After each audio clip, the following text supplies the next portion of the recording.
Le Grand Matin Sud Radio, 7h, 8h30, Patrick Roger. 8h24 sur Sud Radio. Dans un instant, est-ce qu'on en fait trop avec cette visite royale de Charles III, c'est-à-dire sur l'accueil, etc. Elisabeth Lévy, Alexis Poulain. Ne répondez pas maintenant. Un peu de suspense. Vous dites non. Bon, d'accord, on va voir. Tout de même, cette question-là de la vente à perte de carburant.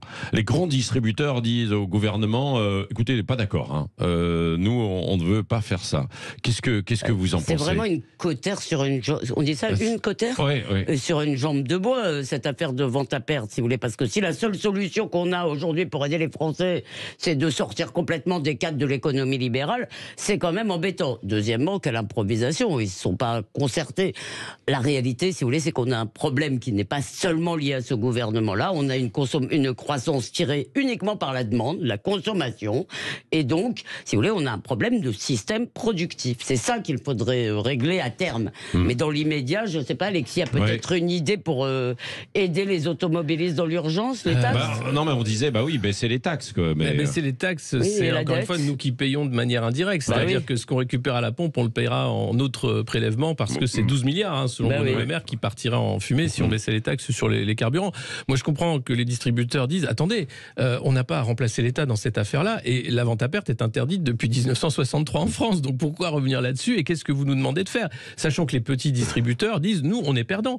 C'est les économies d'échelle qui font que les gros vont attirer une concentration du marché, et donc ça ne peut pas fonctionner. Alors, ils vont jouer le jeu, je pense, d'une certaine façon, avec des week-ends à prix coûtant, avec des choses comme ça. Mais c'est pas de la vente à perte, ça prix coûtant. C'est ce qui se fait déjà. Il y a des pubs quand vous allez...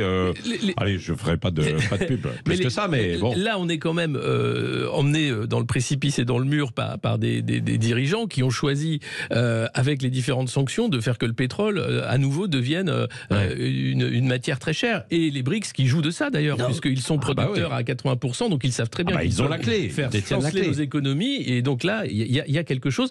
Nous, on est pris en otage dans cette affaire. Finalement, on ne peut rien faire, si ce n'est payer toujours plus cher avec une inflation. Elisabeth Lévy. Soyons honnêtes, il est probable que les grands distributeurs pourraient vendre effectivement à perte pendant 6 mois, et que ça aiderait certainement les ménages les plus modestes. Mais simplement, je ne sais pas, dans l'urgence, je ne sais pas ce qu'il faut faire, parce qu'il faut faire quelque chose, mais je vous dis, à moyen terme, si on ne change pas de système économique, dans 10 ans, on sera la Grèce.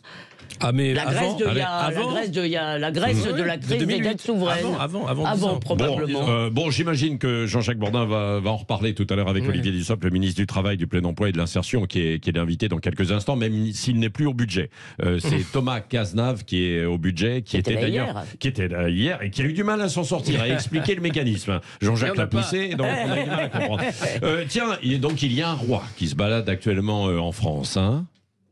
Votre générosité nous rappelle que ma famille et moi-même avons été très émus par les hommages rendus en France à ma mère, feu la reine, dont les funérailles ont eu lieu il y a une année. Voilà, donc...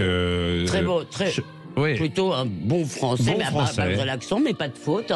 Il va faire un discours ce matin devant le Sénat. Alors, une partie en français, une partie en anglais. Feu ma mère, c'est quand même... Tout le monde ne l'emploie pas en français. Cocasse parce que c'était la reine Elisabeth et il avait en face de lui hier soir pour le dîner Elisabeth Borne. Elisabeth Borne, qui n'a pas de tiare. Alors, est-ce que ce dîner, 160 convives, Mick Jagger, Charlotte Gainsbourg, etc., des grands patrons...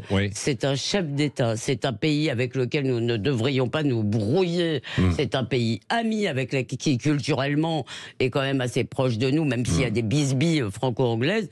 Je veux dire, vous voulez quoi, qu'on le reçoive dans des assiettes en carton ? Moi, ce que je déplore, c'est que le luxe, les arts de la table, ce soit un peu le dernier refuge de l'excellence française. J'aimerais qu'il y ait aussi des centrales nucléaires, des Airbus, que vous voulez. Mais quand même, si on peut pas recevoir un chef d'État dans nos fastes, c'est vraiment n'importe quoi. Le roi à Versailles, de nouveau. Alors, c'était un hommage justement à la mère de Charles qui avait été reçue à Versailles. On voit qu'Emmanuel Macron aime beaucoup Versailles, hein, que ce soit pour les sommets de Choose France, hein, où il invite tout le Gotha de l'économie mondiale, que ce soit... il avait reçu Poutine, Trump, 2017, Trump. Enfin, vraiment, c'est son château favori. Hein. Donc, évidemment, pour une visite d'État... Il habite un peu le week-end à la Lanterne, qui est juste à côté, dans le parc, puisque c'est la résidence présidentielle. Il y a ce tropisme du château. Non, mais rappelons-nous que la visite avait été décalée parce qu'il y avait les manifestations contre la réforme des retraites. Et les Anglais pensaient que c'était dangereux pour le roi de venir. Là, il vient. Sauf que on se retrouve dans la même situation sur l'inflation, sur des Français qui mangent une fois par jour et pas 3. Bon, mais vous dites quand même il faut le faire, quoi. Je dis que c'est pas forcément nécessaire tout ce faste. Je pense qu'il faut le faire parce que c'est l'image aussi de la France. Non mais exactement. Ça fait le tour du monde. Depuis Henri IV, de toute façon, c'est un peu un concours de qui est le plus fastueux entre la France et l'Angleterre. Et en plus de ça, c'est quand même l'image de la France et la vente du luxe qui cartonne dans le monde. Et il y a beaucoup d'emplois qui pourraient disparaître. Ne prenez pas les gens modestes pour des mesquins. Je veux dire, même si vous avez du mal à finir vos fins de mois, je veux dire, vous n'avez pas envie. Il doit y en avoir, bien sûr, mais vous n'avez pas forcément envie, si vous voulez, que la France cesse de tenir son rang. Bon sang, on est déjà en train de le perdre partout. Non, mais après, 160, est-ce que c'était nécessaire d'inviter Jack Lang ? Bon, par exemple. Oui. Sur la liste des invités, moi j'aurais bien un truc à redire. Je comprends pas pourquoi Patrick Roger et moi-même et vous, nous n'y étions pas. Moi j'étais aux légendes du rugby hier soir. Ça c'est autre chose. Là je me suis régalé. Il devait y avoir du supporter anglais. Allez, il y avait du Magnum aussi. Allez, dans un instant, Jean-Jacques Bourdin. Le roi de l'interview. Avec Olivier Dussopt, ministre du Travail, du Plein Emploi et de l'Insertion. Bonne journée.